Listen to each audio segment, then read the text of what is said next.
condenado a muerte. Hablar sobre la historia de Jesús y las diferentes profecías que tenían que ver no solamente con su vida ministerial, sino también con su crucifixión, con su muerte, nos llena de alegría y en cierto modo en la parte humana también nos llena de nostalgia. Nostalgia porque analizar nosotros la vida de un ser humano que se entregó en cuerpo y alma en un tiempo relativamente corto, pues la vida de Jesús solamente duró 33 años. Y la Biblia hace mucho más énfasis en la vida de Jesús a partir de los últimos 3 años y medio que vivió, que es donde empieza de manera madura a experimentar lo que es la vida ministerial. Los últimos 3 años y medio a la que Jesús se dedicó no solamente a sus discípulos y a la preparación de la iglesia del futuro, sino también a toda la raza humana de ese entonces. Caminó aldeas, poblados, comunidades pequeñas y grandes, y donde quiera que él estaba, hablaba de lo que él era. Y eran cosas que quedaban grabadas en el corazón y en la mente de todos aquellos que de un modo u otro querían escuchar a Jesús. Sabiendo sobre esta realidad, que ese Jesús que sanaba enfermo, que le daba la vista al ciego, que levantaba al paralítico, que levantaba al muerto, en algún momento le iba a tocar experimentar el mismo proceso de dolor por el que atraviesan la mayoría de seres humanos, solamente que sobre él iba a reposar el peso de toda la humanidad. Y esto, verlo desde un punto de vista humano, no es nada fácil, es un poco doloroso. Los discípulos se habían acostumbrado a ver a un Jesús afable, a un Jesús que reprendía las cosas que no estaban bien. Se habían acostumbrado a un maestro que casi siempre tenía una enseñanza que explicarle, que darles a ellos. Se había convertido Jesús en una escuela de aprendizaje para cada uno de sus alumnos. Dentro de ellos habían alumnos en los que él había dedicado toda su vida. Y esta gran vida que le había dedicado a sus alumnos, la había resumido solamente en 3 años y algo. Dios, en la persona de Jesús, se había empeñado en formar a estos 12 discípulos, porque de ellos iba a salir la iglesia del futuro a partir de su ausencia. Y haber sembrado en ellos valores y sembrar en ellos todas estas características bíblicas a la cual se refiere la Biblia sobre cada uno de ellos después de la muerte de Jesús, debe llenar a cada uno de nosotros de entusiasmo, de alegría. Saber que hubieron alumnos que supieron aprender de ese maestro al que ellos le habían prestado tanta atención y a ese maestro que se había dedicado tanto a formar esa iglesia de la cual nosotros somos parte hoy. Si esos discípulos que Jesús había entrenado no habían absorbido el aprendizaje, muchos de nosotros ni siquiera pudiéramos consagrarnos o llevar el título de ser cristiano o mencionarnos como iglesia a nivel mundial. Porque lo que nos da un título, lo que nos da un nombre, no solamente se registra en Antioquía, se registra en la historia y en todos esos hechos que hicieron aquellos que escucharon a Jesús mientras estuvo en la tierra. Pero tenemos 2 características de ese Jesús que anduvo entre los humanos, que estuvo entre nosotros, que fue valorado por muchos y fue menospreciado por otros. Así es la vida. No estamos diseñados para caerle bien a todo el mundo. Habrán muchos de nosotros que le haremos gracia a otro y le caeremos bien, pero habrán personas a las que no siempre le caeremos bien, y tenemos que aprender a vivir con esas 2 realidades en el mundo en que vivimos. Tendremos vecinos que son buenos y tendremos otros vecinos que siempre estarán preparando estrategias para hacer daño. Pero frente a todo eso, hermanos y hermanas, no podemos dejar de obrar con el bien. Jesús, sabiendo que tenía adversario, sabiendo que tenía enemigo, nunca albergó en su corazón la maldad. Nunca albergó en su mente ni en su vida el deseo de hacerle daño a ningún ser humano, pues aquel Dios encarnado que había estado entre los seres humanos, todo lo emanaba de su corazón el bien para ellos. ¿Cómo expresar en pocas palabras que Juan dice que Dios es amor? y que ese verbo encarnado que se había hecho carne para venir y habitar entre nosotros, era Dios en persona. Y como Dios no puede negarse a sí mismo, ¿qué importa lo que puedan hacerle? Lo importante es que Dios, como no puede negarse a sí mismo, si una vez expresó que Él es amor, no puede contradecir la expresión que una vez usó y que es parte de su naturaleza y de su característica, de su deidad. Por eso, conocer a un Jesús humano es mucho más interesante para nosotros verlo desde la parte física, para poder entender algunas realidades de Jesús. Cuando empieza el recorrido al Gólgota, aquel recorrido que más que un acto heroico para otros, pudiera considerarse como la verdadera expresión de lo que tienen los humanos en el corazón. ¿Sabían ustedes, hermanos, que durante la trayectoria de Jesús, lo único que hizo fue predicar la palabra para el cual fue enviado? Anunciar el reino que estaba por venir, anunciar las bondades del Padre y pregonarle a cada uno de aquellos las reglas de la buena convivencia, la convivencia de la hermandad, cómo vivir con aquellas personas que son nuestro prójimo y cómo no hacer separación de raza o de cultura, porque el evangelio que él venía a pregonar, el reino que él venía a hablar de él, lo hermanaba a todos. Estaba haciendo en este sentido, hermanos y hermanas, alusión a ese reino que pronto vendría, donde no existirían ni clase, etnia, ni cultura, ni idioma, ni ninguna de esas idiosincrasias que identifican a la mayoría de países del mundo.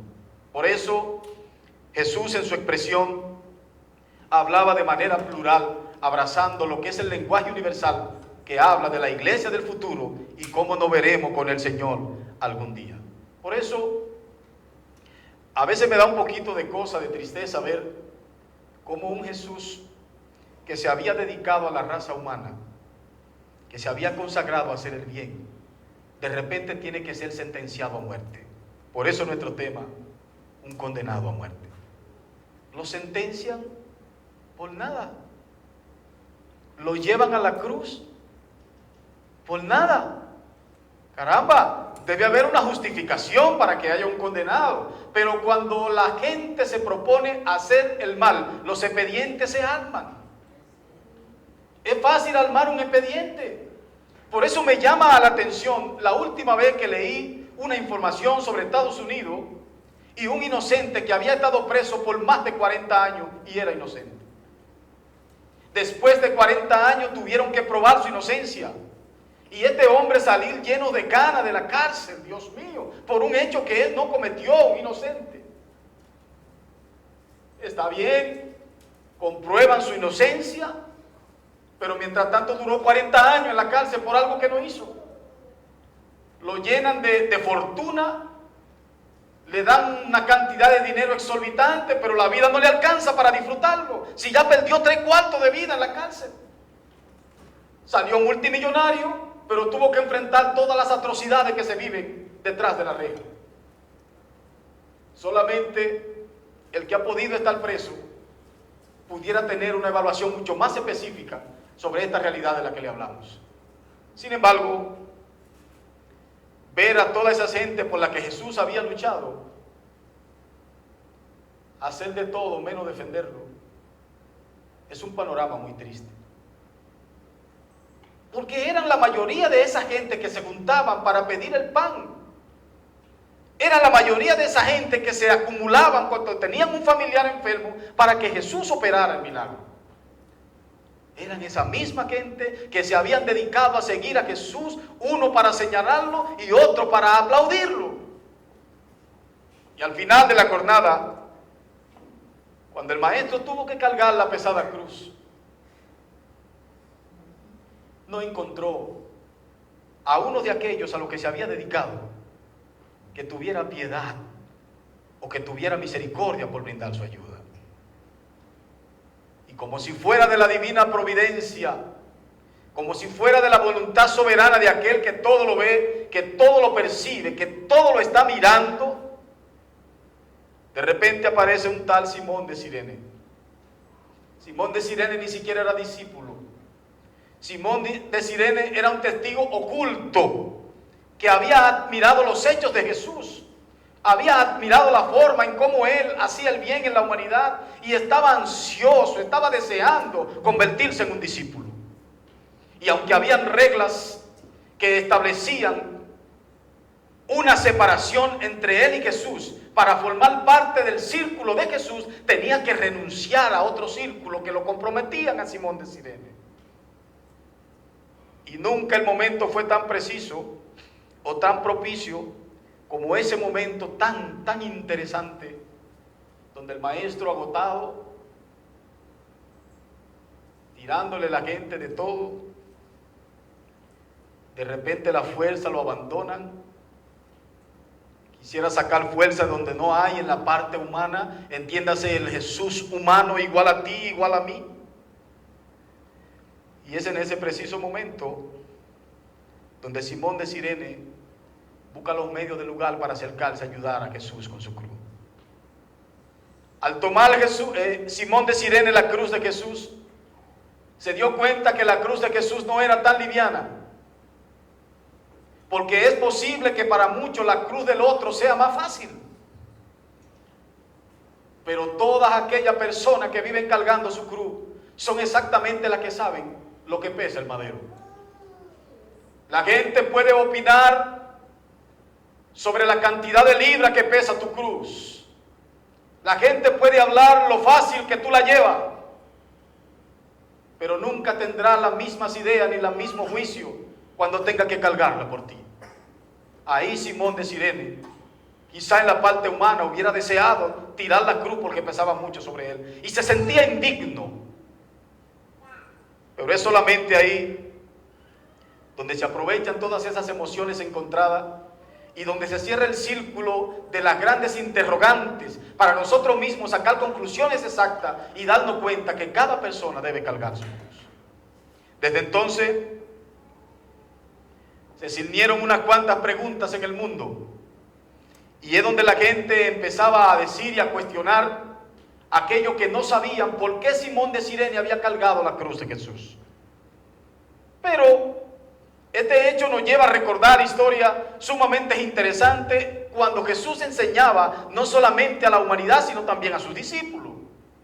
Pues es entonces cuando Jesús había dicho en círculos cerrados y en círculos abiertos que todo aquel que quisiera venir en pos de Él tenía que renunciar a sí mismo. Tenía que negarse a sí mismo y cargar su cruz. En otras palabras, si quieres ser mi seguidor, si quieres convertirte en discípulo, si quieres seguir mis huellas, si quieres seguir mis pasos, si quieres convertirte en un alumno, tienes que negarte a ti mismo. Y cuando habla de negarse a sí mismo, está diciendo, tienes que romper con toda esa ética y esos protocolos que te normalizan la vida para no acercarte. Tienes que romper con eso. Y esa es una decisión exactamente ¿de quién? De todos aquellos que quieren seguir a Jesús como Simón de Cirene. No podemos seguir a Jesús lleno de tantos protocolos. No podemos seguir a Jesús lleno de tantas diatribas. No podemos seguir a Jesús cargados sin habernos negado a nosotros mismos y saber poner y posicionar cada cosa en el lugar donde tiene que estar. Hablar de Jesús y seguir a Jesús va a representar un cambio radical en nosotros. No se trata simple y llanamente de llevar el título o el nombre. Se trata de que en nuestro cuerpo, como dice Pablo, llevemos en nosotros las huellas de este evangelio que a todos nos ha costado. Por eso, hermanos, no podemos ignorar, jamás podemos olvidar nuestras mentes que Jesús, aquel Jesús que vino a obrar entre los seres humanos, todo lo que quiso fue enseñar. Enseñar la buena convivencia, enseñar la coinonía, enseñar la hermandad, enseñar la forma en cómo debemos compartir los unos con los otros, enseñarnos a renunciar a todos esos rencores y a toda esa vida de pecado que nos había hecho esclavos y nos separaba de Él. Por eso hay que negarse a nosotros. Tenemos que negarnos a nosotros y a las cosas que nos gustan para elegir aquellas que no son tan cómodas, pero que son mucho más agradables a los ojos de Dios. Amén. ¿Cuándo fue la última vez que renunciamos a cosas por Jesús? Ya yo le había anunciado que mi recorrido ministerial no me ha sido nada fácil. En mi vida he tenido que renunciar a muchas cosas que me gustaban y que me agradaban y que he renunciado a ellas por seguir a Cristo. La pregunta no es simplemente que yo lo haya hecho. Como la salvación es independiente, aquí el reto para ustedes es el siguiente: ¿cuáles de ustedes han renunciado a cosas por Él? ¿O cuáles de nosotros estamos dispuestos a seguir renunciando a esas cosas que de alguna manera nos separan, hacen separación entre Él y nosotros? Cuando esa respuesta que ya está plasmada se cierre con su signo de interrogación, es porque ya usted tiene la realidad de lo que tiene que hacer. Mientras tanto, no podemos seguir viviendo un evangelio, una vida sin un sentimiento que nos motive al cambio. En el evangelio tenemos que aprender a vivir el día a día y aún renunciar a cosas que de alguna manera nos separan directamente de esas bendiciones que deben ser nuestras y que están ahí suspendidas porque no hemos tenido la suficiente gallardía para renunciar a ellas. Por eso me gustan las expresiones del apóstol Pablo cuando dice: ¿quién me separará del amor de Cristo? Tribulación o hambre, angustia, enfermedad, mencione lo que usted quiera. Y él mismo termina diciendo: es posible que algunas de estas cosas hagan separación entre nosotros y Dios, pero ante todas estas cosas en sus manos somos más que vencedores. Solo no podemos, pero con la ayuda de Él podemos lograr, hermanos, avanzar en la vida de una forma mucho más agradable al Señor, y como Él se siente bien con el servicio y la dedicación que cada uno de nosotros rendimos a Él. No solamente se trataba de que Simón de Cirene era un testigo oculto, porque quizás el papel de Simón de Cirene pudo haber sido el papel de Pedro. Era uno de los más cercanos, hermanos. O pudo haber sido el papel de Juan. ¿Dónde estaban los discípulos? ¿Recuerdan la escena al Gólgota, hermanos? ¿Dónde estaba el círculo cercano de Jesús? ¿Dónde estaban ellos? ¿Dónde estaban aquella gente que se sentían cómoda cuando veían a su maestro? Y se sentían respaldados y sin ningún tipo de amenaza, sabiendo que Él iba con ellos. ¿Dónde está ese Pedro que aprendió a caminar sobre el mar? ¿Dónde está? ¿Dónde está el Pedro que tiró la red y sacó peces? ¿O dónde está el Juan que se recostaba en el pecho del maestro? ¿O aquel Andrés que era violento en el sentido de llevar alma a los pies del maestro? ¿Dónde estaban ellos? ¿O fue que acaso la escuela de Jesús no dejó a un solo alumno que se dedicara a defender su causa, ayudarlo? Yo quiero que aprendamos algo en esta mañana, hermanos. Hay procesos en la vida que están determinados para que tú lo vivas y lo vivas solo. En la vida no podemos estar dependiendo de que otros nos ayuden a resolver situaciones que son nuestras. El Señor nos ha dado un ejemplo plasmado y nos ha enseñado a que Él es el que tiene que cargar con su propia situación. Pero nunca caería mal, aunque tú tienes la decisión de llevar a cabo, enfrentar tus propias situaciones, que un Simón de Cirene te tienda la mano. Pero que ese Simón de Cirene venga como parte del resultado de tu dedicación a enfrentar las cosas que son netamente tuyas. Aquí me refiero a temas muy específicos. En nuestra familia tenemos situaciones, hombres y mujeres, que quizás han olvidado las reglas de la buena convivencia. Han olvidado muchos inclusive que son creyentes. Y han querido resolver situaciones con sus propias habilidades. Tengo para decirte, si ya eres cristiano y has querido resolver situaciones en tu casa con tus propias habilidades, no vas a poder. ¿Sabes por qué no vas a poder? Porque una vez aceptaste a Jesús, tú decidiste poner voluntariamente todas tus cargas, lo que te agobiaba, todos esos problemas que te afectaban, sobre Él. Hiciste un voto de confianza. ¿Y sabe qué? Jesús se lo tomó en serio. Gloria a Dios. Jesús se tomó en serio el hecho de que tú depositaras confianza en Él para que todas estas cosas que te agobiaban las pusieras sobre él. Hiciste una acción de fe. En el camino no puedes devolverte. Si crees que vas a tener que resolver situaciones tú solo, después que conoces a Jesús, las cosas no te van a funcionar. Y si te funcionan temporalmente. Y a Dios no les interesa que los resultados positivos que emanan de Él para cada uno de sus hijos se resuelvan temporalmente, sino que tengan una definición radical. Pero va a depender de nosotros. ¿Qué tanta confianza depositamos en Él? ¿Sabes qué pasa? Aquí hay gente que están casados y los que no están casados ya han pasado por ahí. No es verdad que la persona desde que se pelean en los matrimonios, lo primero que piensan es vamos a separarnos, vamos a dejarnos. La mayoría de parejas que se pelean lo que piensan en el divorcio. No hay más nada, no ven más alternativa. Pero el cristiano que piensa así de esa manera se ha olvidado que mucho antes de tú ir al altar ya se te dijo lo que Dios juntó. ¿Recuerdan el texto? La Biblia establece lo que Dios juntó, no lo separa el hombre. Y aquellas personas que se han vuelto teólogos y que quieren descifrar y desmenuzar el texto, de alguna manera han sacado las conclusiones. Bueno, el texto dice lo que Dios juntó. Y han sacado un sinnúmero de respuestas y le han dado alternativa a la gente y le han dicho, bueno, tú tienes que saber si tú eres el resultado en tu relación de pareja del hecho de que Dios te haya juntado, te haya unido. Porque si Dios no te juntó, entonces por eso está enfrentándolo solo.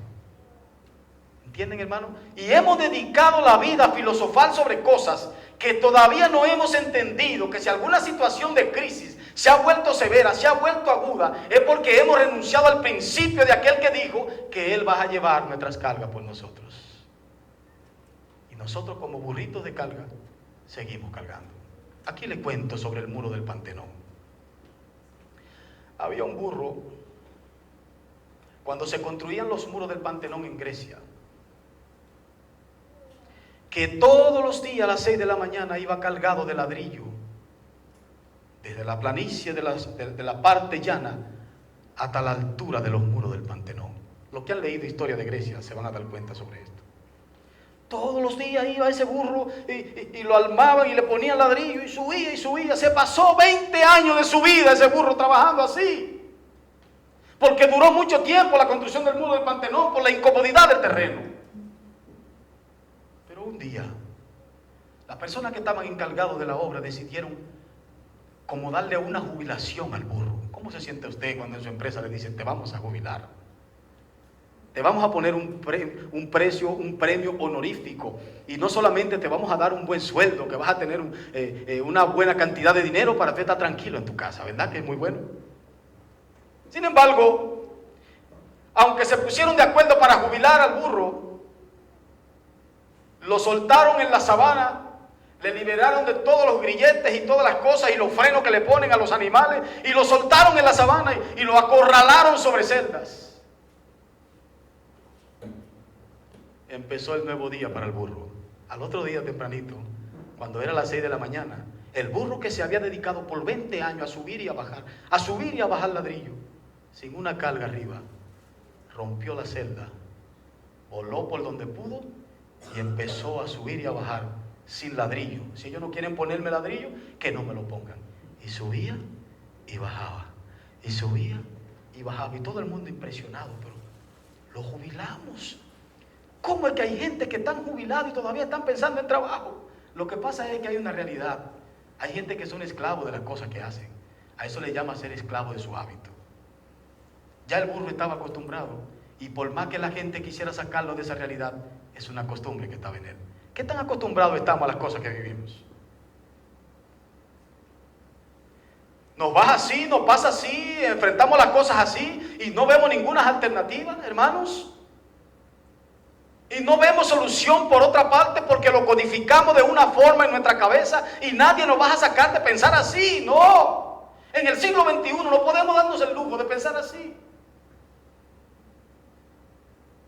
Porque esta es una época donde tenemos tanta fuente de información a favor nuestra que tenemos que sacarle provecho. Si otros no le sacan provecho y lo usan de manera malsana, usted está llamado a sacar buen provecho a las informaciones que tiene hoy. Antes no la teníamos. Para usted tener un diccionario bíblico antes, usted tenía que juntar dinero porque no tenía la fuente que le facilitaba eso. Ahora usted va, hermano, y descarga una aplicación y de repente usted puede descargar, óigame, no solo un solo diccionario, digamos el de Matthew Henry. El diccionario de Matthew Henry, que es uno de los más completos a nivel universal en las iglesias evangélicas y el más vendido, de repente usted lo descarga y lo tiene ahí sin tener que comprarlo. ¡Wow! Pero qué beneficio tienen las redes. Pero eso es cuando pensamos en usar las cosas de manera correcta para sacarle un provecho. Lo que quiere decir, hermanos, no nos hagamos esclavos de cosas que nos hacen daño. No, jamás en la vida. Aprendamos del maestro. Por eso, en la narrativa que le estoy haciendo, Simón tomó la cruz de Jesús. Porque para seguir a Jesús hay que tomar la cruz. Si crees que ha venido al Evangelio y está liviano, entonces el Evangelio no está en ti. Hay una carga que cargamos sobre nosotros. Y esa carga está llena de lo que son nuestras vivencias, nuestra cruz, la que nos toca vivir. Ahora, ¿de qué manera cargamos la cruz? Porque hay gente que corta pedazos a la cruz porque le pesa mucho. No soporto a esta mujer, no soporto a este hombre, y queremos cortarlo. Es lo mejor. Por Dios, no ha pensado ni siquiera en tus hijos pequeños. No ha pensado la vida que tienen juntos. No ha pensado los negocios que lo hermanan, que lo atan. No ha pensado nada. No ha pensado en los vínculos filiares, en los vínculos de familia. No ha pensado nada. En las amistades. Nada ha pensado. A veces me pongo a pensar realmente dónde está nuestra cabeza.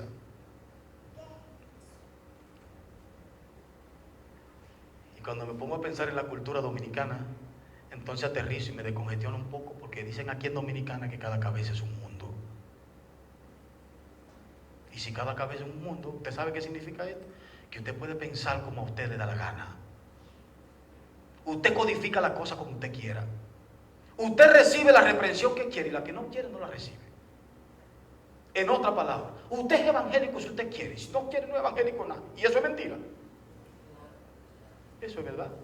Nadie tiene una camisa de fuerza para ser creyente o para ser evangélico. Ahora todo el mundo debe saber que hay una consecuencia por no serlo. No es que lo sea obligado, es que si no lo eres, hay una consecuencia. Y siempre tengo que aludir. Hay una expresión que usó Jesús, como lo dice Lucas capítulo 23, versículo 34. El texto dice: Padre, perdónalo, porque ellos no saben lo que hacen. Es que el transcurrir al Gólgota y las escenas de la crucifixión transportaron a Jesús a ver la realidad de una humanidad que no se saciaba con el bien y que había una nomenclatura entre lo que era el bien y el mal. Y que generalmente en la conciencia que Jesús tenía, aunque él luchaba porque el bien se implante, él sabía que predominaba más el mal. Porque los hijos de la tiniebla son más que los de la luz. Entonces, frente a esa realidad, hermanos, me flujo a mí entonces investigar sobre lo que era el perdón.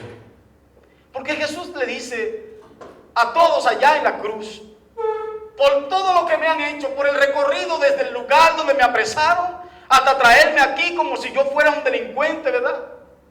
Lo que debió merecer Barrabás. Hasta traerme aquí, todo lo que he visto, todas las escenas. ¡Wow! Hay que estar bien fuerte emocionalmente. Porque estoy hablando de la parte humana de Jesús. Y saber que ese Jesús, que le hicieron tantas cosas, no solamente en el recorrido, sino también en la cruz. En la misma cruz, un sentenciado a muerte, clavado con 2 ladrones, que también es una muerte, una crucifixión que no iba con él. De los 3 que estaban ahí, había un solo inocente. Había dos ladrones, había uno que se declaraba culpable y otro que justificaba sus acciones y entonces se burlaba de Jesús. Y ahí, hermano, mencionar a él que tiene sed. ¿Y sabe qué hace Carlos? Y hace Francisco y Rosalind. Le dan vinagre a beber. ¿Saben qué le estoy diciendo, hermano? En Francisco, Carlos y Rosalind está representada la humanidad de ese tiempo. Y sepa que en ese tiempo había una mezcla de cultura. Convergían cultura. Porque estaba de moda el trueque. ¿Saben lo que era el trueque? Yo iba de una comunidad de donde yo nazco a otra comunidad más brillante donde se hace mercado. Yo exhibo allá 2 pares de zapatos y yo te lo cambio por una mula. Eso es el trueque. Si a ti te gustan mis zapatos, bueno, tiene un precio, dame la mula y quédate con los zapatos. Ese era un tipo de actividad que se daba durante todos los tiempos, desde la época pasada. Sin embargo, hermano, pedir una persona crucificada que tiene deseo de beber agua, tengo sed, y usted darle vinagre. ¿Quién tiene ese corazón aquí, hermanos? De los que estamos aquí, ¿quién tiene ese corazón? Le voy a pedir que se extrapole un poco y que piense en su peor enemigo. Si el peor enemigo, identifíquelo en su mente ahora. Y no me venga usted a decir a mí que el peor enemigo suyo es el diablo, porque hablamos mentira con eso. El peor enemigo del creyente no es el diablo. ¿Quiénes sabían eso? La gente vive confundido. Por eso el diablo está que tiene hasta miedo, porque creen como que todo es él, que se le pega todo a él. El enemigo más grande del creyente y de toda la raza humana, hágase así, mire, soy yo. No hay otro enemigo más fuerte al que usted tenga que vencer que a usted misma, hermana Carmen. Pero vemos al diablo en todo, ¿verdad? El diablo no entra si yo no le doy entrada, soy yo. Yo soy que decido, ¿eh? Él va a entrar, sí, si yo abro la puerta, venga. Él no puede traspasar los límites, porque tiene limitaciones. Ahora, si usted le deja entrar, él entra fácil. Por eso, hermanos, le invito a pensar en su peor enemigo. A ese que merece no solamente vinagre, sino la muerte. Imagínese que esté crucificado, ¿verdad? Su peor enemigo. Piense, busque el peor enemigo que usted tiene. Y busque una persona física. ¿Lo consiguió ya? Ahora piense. Si está crucificado con sus 2 manos clavadas con clavo y sus pies clavados con clavo y una corona de puya, le dicen espina para refinar, una corona de puya, rozando sangre por todos lados, con una herida en el costado que se le hicieron así sin defenderse, simplemente por hacerle maldad, señores, por hacerle maldad, simplemente poner una espada sobre su costado. La gente no tiene piedad. Y él decir, tengo sed, a su peor enemigo, ¿qué usted le da? ¿Vinagre o agua? Le tengo una respuesta. Y yo quiero que usted diga en su mente qué usted le da, porque yo le voy a dar una respuesta. A su peor enemigo crucificado que le está pidiendo agua, ¿qué usted le da? ¿Vinagre o agua? Y aquí vengo entonces con el peor enemigo que usted tiene que vencer. Usted le da lo que usted es.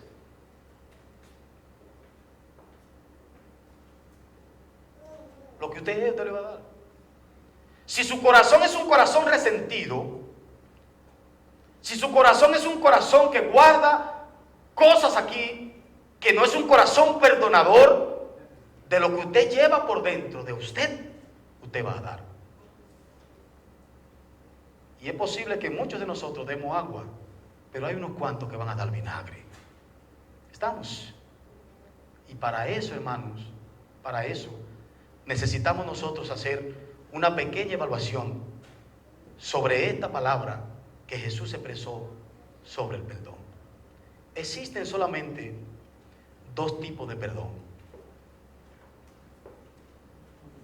Y quiero que me escuchen en esta parte.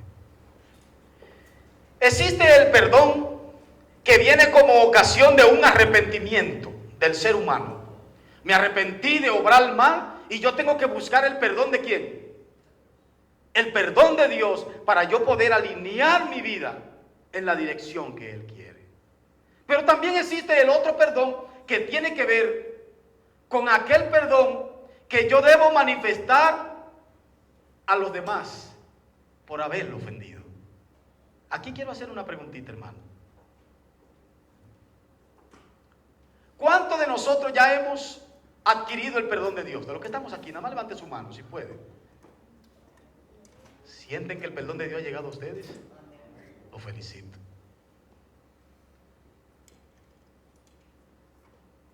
De verdad los felicito. Si sienten que el perdón de Dios lo abrazó, ya usted no necesita más nada. Le quiero hacer otra preguntita. ¿Ha tenido dificultad para perdonar a un hermano? ¿O a un amigo? ¿O a alguien que le hizo daño? ¿Están aquí? No piensen tanto, hermano. ¿Me van a levantar la mano? ¿Han tenido dificultad? No, los que han tenido dificultad.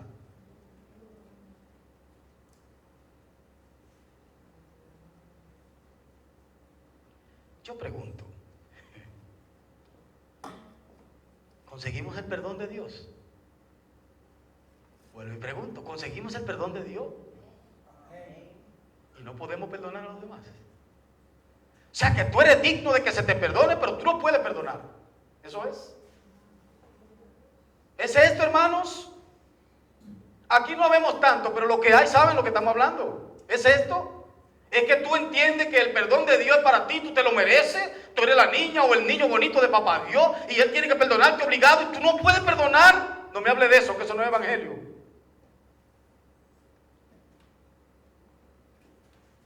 Eso no es evangelio. El evangelio establece, el evangelio que trajo a Jesucristo, que no importa lo que te hagan, lo mostró Jesús. Allá en la cruz, aunque pida agua y te den vinagre, las palabras que se cuelan son: Padre, perdónalos. Repítalo conmigo: Padre, perdónalos. Ellos no saben lo que hacen.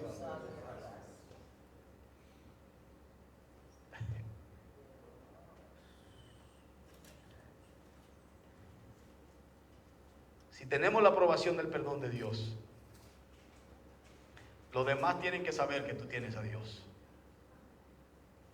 Y no hay una forma en que los demás puedan saber que tú tienes a Dios que no sea perdonándolo por todas las heridas que te han causado. Ahora póngale un nombre. ¿Y por qué te causó herida? ¿Un vecino? Piensa. ¿Quién fue que te causó herida? ¿Un hermano de la familia? ¿Quién fue que te causó herida? ¿Tu papá? ¿Te causó herida quién? ¿Tu mamá? Ah, él era el amigo que siempre estaba conmigo, al que yo le hice tanto bien. ¿Ese fue que te causó herida? El profesor que me daba clase, el maestro conductor, la nana. ¿Cuáles más podemos mencionar? ¿Quiénes fueron los que me causaron herida? No importa el nombre, no importa quién, la Biblia establece que tenemos que perdonar y tener un corazón perdonador para ser perdonado. ¿Sabe qué significa esto? Si me dices que tienes el perdón de Dios y no eres capaz de perdonar a otro, no me hable de eso. Porque una cosa tiene que llevarte a la otra. La evidencia de que tú tienes a Dios y que abrazaste el perdón de Dios es que tú tienes la capacidad de perdonar sin problema. Ahora, si me dices que tienes a Dios y no perdonas, no. Ahí Dios está lejos. ¿Quiénes están conmigo? Amén. Como dos o tres. Seguimos, hermano. No se preocupen, ya casi terminamos. ¿Cómo se siente usted cuando usted perdona a los demás? Mire, señores, yo viví una época donde los muchachos nos poníamos enemigos de dedito. ¿Quiénes vivieron esa? Aquí hay muchos. Era de dedito, hermano. Yo no había visto una cosa tan fuerte como esa de dedito. Era una enemistad de verdad, varón Ramón, de verdad. Es enemigo y enemiguito para siempre. Y oiga cuál era la frase: enemiguito y no me hable. Sí. Eso era para siempre, para siempre. Tanto así que muchos de nosotros crecimos con esos enemigos. ¿Y sabe qué pasó ahí? Le vendimos la imagen de que esa enemistad de nosotros era real y se la vendimos a nuestros hijos. Se la vendimos a nuestros familiares. Y en consecuencia de esa enemistad, nuestra familia también tienen a ese enemigo. O sea que trascendió a la generación tuya. El perdón, en vez de eliminarse, en vez de cortarse, ahí lo que hizo fue que parió. Y como consecuencia, tenemos hijos envenenados, tenemos esposas amargadas, tenemos maridos que no valen 2 pesos, hermano. Usted le ve la cara con un machete, con un perro bulldog, y es la amargura que llevan por dentro, como si estuvieran cargando una cadena negra pesada.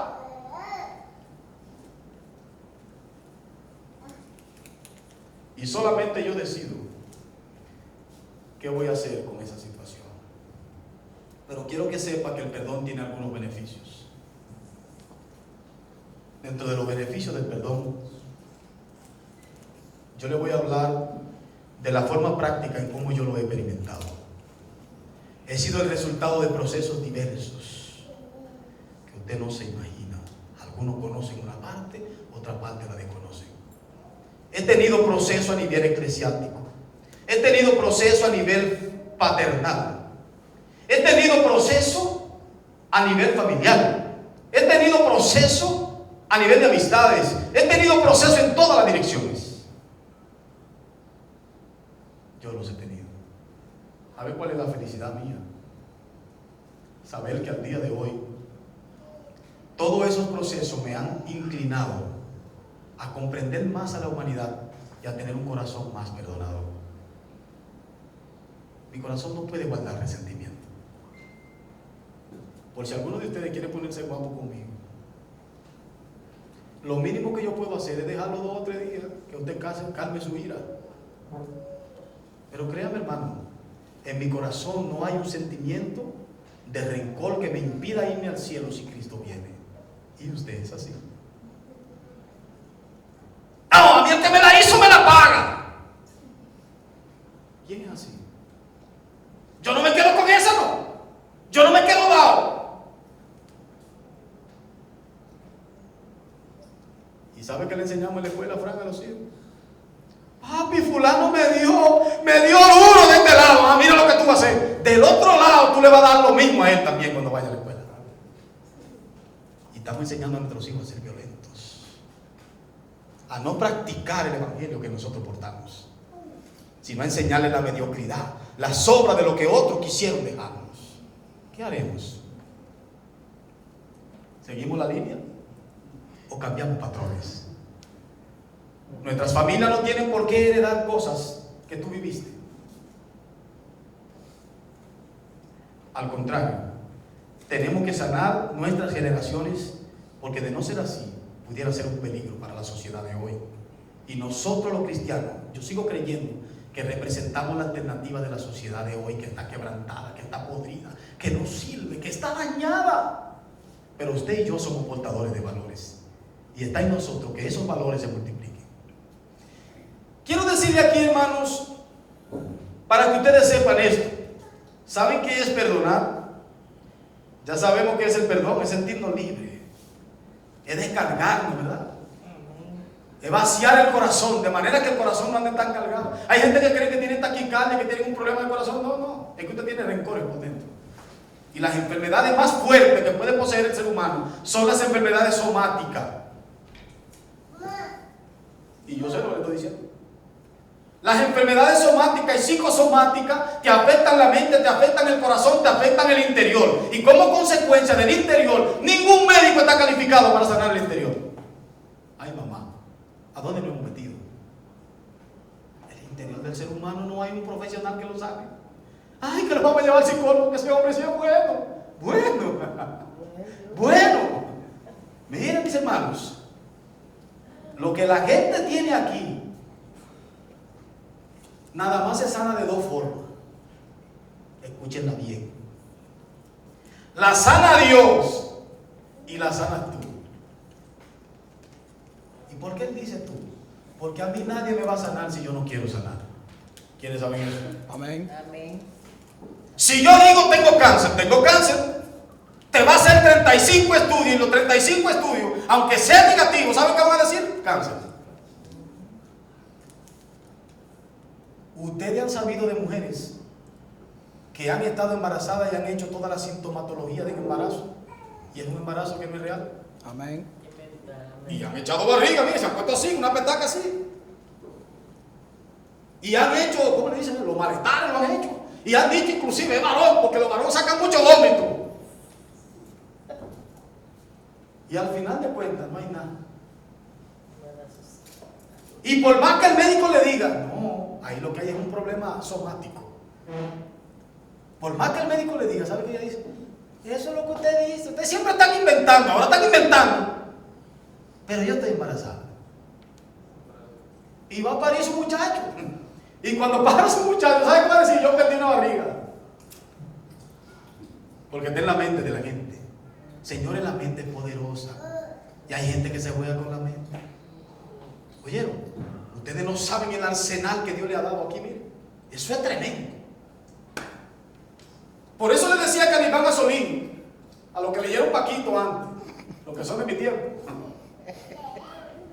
¿Sabe qué le decía Calimán a Solín? Solín, cuida la mente, domina la mente, porque el que domina la mente, lo domina todo.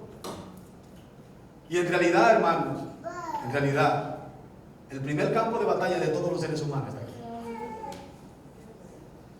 Todo está aquí. Entonces, ¿qué es perdonar? Perdonar es renunciar al derecho de vengarnos. Jesús lo hizo. Él es el modelo. Él pudo proferir maldición en la cruz. Y en vez de perdonar a todo lo que le hicieron en el proceso, y al soldado romano que puyó su costado, en vez de él perdonarlo, él pudo decirle: te maldigo y muérete ahí mismo. ¿Qué usted cree que iba a pasar? ¿Usted cree que se iba a morir, hermano? Un Jesús derrotado en la cruz dando sentencia de muerte. ¿Usted cree que iba a funcionar eso? Opinen, opinen. Ajá, ¿y por qué? Porque usted lo dice. Ahí es que está el testimonio de los evangelios. Cuando usted los amaquea un poquito, ya no saben qué hacer. No, porque era la suscripción de Dios. Ah, ese Jesús que usted ve crucificado ahí crucificado, es el pánico del diablo. Es el terror, porque todo se estaba dando exactamente como el Padre lo diseñó. En el croquis del Padre todo estaba plasmado y todo se estaba dando a la perfección. Gloria a Dios. ¿Sabe cómo no hubiera tenido autoridad? Si fuera desalineado, haciendo todo lo contrario al diseño del Padre. Pero ese Jesús ahí podía proferir lo que él quisiera sobre cualquiera que le hiciera daño, y tenía un efecto, no solamente por su característica humana, sino por su característica divina. Era Dios encarnado, como lo dice Juan. Dios encarnado habitó entre nosotros los humanos. Dios estuvo con la raza humana. Y como dice Isaías, vino de una forma que pudiera ser asequible a nosotros. Porque si Dios viene en esencia espiritual como Él es, nos mata a todos. La santidad de Dios no puede ser asimilada por un hombre carnal y lleno de pecado. Dios es santo. Por eso el mismo Isaías dijo que cuando estuvo en la presencia de Dios, se sintió vulnerable. ¿Sabe qué le pidió a Dios? Ay, Señor, purifica mi boca, purifica mis labios. ¿Tú sabes por qué le pidió eso? Porque en algún momento él habló mentira. Y sabía que si el Señor, así como se le presentaba a la gente, venía donde él, lo iba a fulminar, lo iba a matar. Eso es Dios. Entonces, cuando nosotros decimos la palabra perdonar y queremos interpretar exactamente qué es el perdón, apréndase esto. Perdonar es renunciar al derecho de vengarnos por todas las cosas que nos hicieron. ¿Fue duro lo que te hicieron? Sí, yo lo sé. Y la pregunta es, señores, ¿a quién le hicieron más? ¿A ti o a Dios? ¿A ti te mataron un hijo? ¿Y a Jesús qué le hicieron? A Jesús lo mataron más de 10 veces. ¿Le menciono la muerte que le propinaron a Jesús? Lo primero que mataron a Jesús fue